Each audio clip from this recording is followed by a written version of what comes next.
2024 সালে 5ই আগস্টের পর ভারতে অবস্থান করছে বাংলাদেশের সাবেক প্রধানমন্ত্রী শেখ হাসিনা। সেখান থেকেই তিনি দলের কাজ করছেন। শোনা যায় নিয়মিত তিনি বৈঠক করছেন বিভিন্ন পর্যায়ে। সম্প্রতি দিল্লি থেকে আওয়ামী লীগের নেতা কর্মীদের জন্য ইতিবাচক উৎসাহমূলক বার্তা পাঠিয়েছেন তিনি, যেটা দলের অন্দরে আলোড়ন ফেলে দিয়েছে।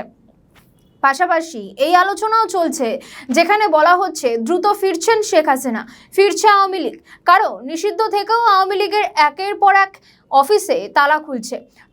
5ই আগস্টের পর বাংলাদেশ থেকে কার্যত হারিয়ে গিয়েছে আওয়ামী লীগ। হারিয়ে যেতে দেওয়া হয়েছে অন্তর্বর্তীকালীন সরকারের আমলে। তাদের কার্যক্রমও নিষিদ্ধ।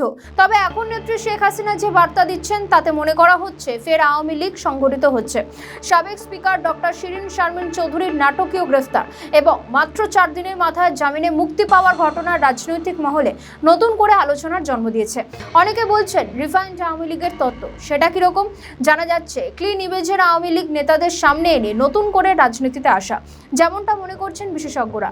গত 12ই ফেব্রুয়ারি জাতীয় সংসদ নির্বাচনের পর থেকেই দেশের বিভিন্ন প্রান্তে এক অদ্ভুত চিত্র দেখা যাচ্ছে।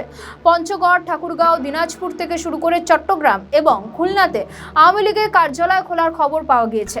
অনেক জায়গাতে বিএনপি স্থানীয় নেতাদের উপস্থিতিতে কার্যালয় খোলার খবরও পাওয়া গিয়েছে, যেটা অনেকটাই অবাক হয়েছেন। রাজনৈতিক বিশ্লেষকরা বলছেন তৃণমূলের পুনর্জাগরণ, অর্থাৎ বিএনপি তৃণমূল স্তরে কর্মীদের উত্থান। তারা ভয় কাটিয়ে দলে সক্রিয় হচ্ছেন। তারা কার্যালয় খুলে ব্যানার লাগিয়ে নিজেদের অস্তিত্ব জানানোর চেষ্টা করছেন। শুধু তাই নয়, যারা দেশের বাইরে রয়েছেন তারাও সক্রিয় হচ্ছেন। এমনকি দেশের বাইরে থেকে অনেক ক্ষেত্রে অর্থায়ন দিয়ে সাহায্য করা হচ্ছে। কূটনৈতিক বিশেষজ্ঞরা বলছেন যেহেতু আওয়ামী লীগের সমস্ত কার্যক্রম নিষিদ্ধ, সেক্ষেত্রে তারা অন্যান্য দলের ব্যানারে দলটিকে এগিয়ে নিয়ে যাওয়ার পরিকল্পনা করছেন। তার মধ্যে রয়েছে সামনে স্থানীয় সরকার নির্বাচন, পাশাপাশি আরও কয়েকটি নির্বাচন রয়েছে যেখানে শেখ হাসিনার দল স্বাভাবিকভাবে নির্বাচনে অংশগ্রহণ করতে পারবে না। সেক্ষেত্রে অন্য দলের ব্যানারে দাঁড়ানো হবে। এর মধ্যে শেখ হাসিনার ত্রয়োদশ সংসদ নির্বাচনে কিভাবে বিএনপি জিতেছে সেগুলো অডিও বার্তার মাধ্যমে তিনি জানিয়েছেন। তিনি বলেছেন কিভাবে আওয়ামী লীগের ভোট বিএনপিতে গিয়েছে, সেই কারণেই বিএনপি ক্ষমতায় আসীন হয়েছেন।